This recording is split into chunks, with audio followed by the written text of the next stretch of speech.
What's going on, Destiny lovers? In case you guys didn't watch this video yet or it hasn't been uploaded to YouTube, this is Christopher Barrett, and he's the art director of Destiny, and he goes over some of the new concept art that they've been working on with Destiny. And yeah, that's pretty much it. I'm just giving you guys this video. I'm going to let you guys listen in and just take in all the information you can because it's absolutely exciting. And I can't wait to just play this game when the beta comes out. All right, guys? So give the video a thumbs up, share with your friends, and enjoy. In Destiny, one particular artist had a more classical style of painting.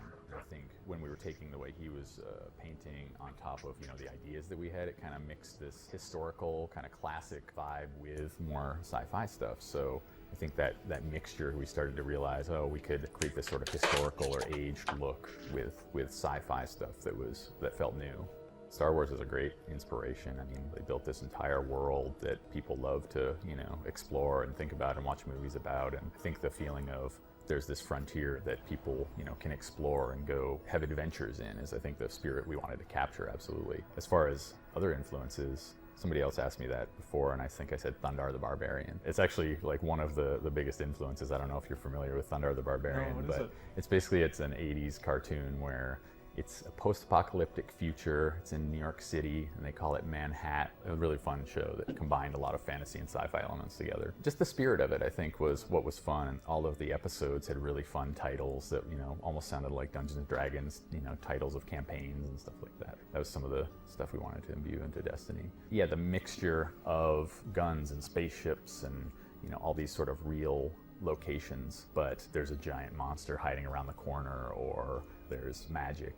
Combining those two influences and then trying to find where it doesn't feel, there's a lot of sort of goofy ways that could come together. So I think out of trying to combine those and what felt right, kind of the art style naturally developed out of that, for sure. More than anything, the driving principle for the art direction is that we wanted it to be a fun place that players want to visit, the players want to be in. There's games that have a gritty sort of, dark environment or post-apocalyptic or things like that, but we like those ideas and those are fun, exploring ruins and that kind of stuff, but what's the fun version that people want to go back to over and over? Even the colors of the different places you go, you want it to be inviting and sort of pleasing, I guess. So golden grass and water and the foliage growing over, the old buildings, and, at the same time having that gravity of like, this is a lost place that obviously something, crazy happened in, but it's also beautiful at the same time. And I think that's the mix we definitely have been playing with and want to hit.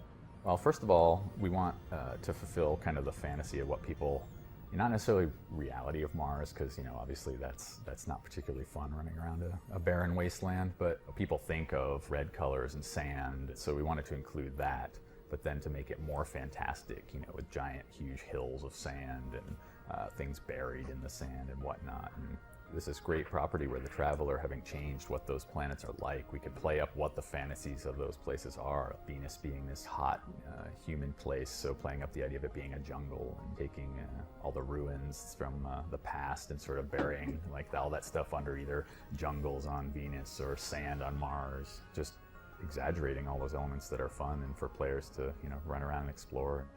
One of the things I love about Destiny and the world we created is like, it's got lots of things in it that I love. So we wanted to make a bunch of different combatant races or enemies that could fulfill different stuff we liked. Like we love the idea of like this sort of giant militaristic, space empire, which is the Cabal, and we like the idea of space pirate kind of looting, the Fallen. And so I love that we created a world that all of those things that certainly love doing is creating the target, like creating the thing that just on an immediate reaction, like looks cool and feels good and has the right elements, and then filling in the rest around that, because you've got the the final result that works. Mm-hmm. Like everything else fills in to make that even better.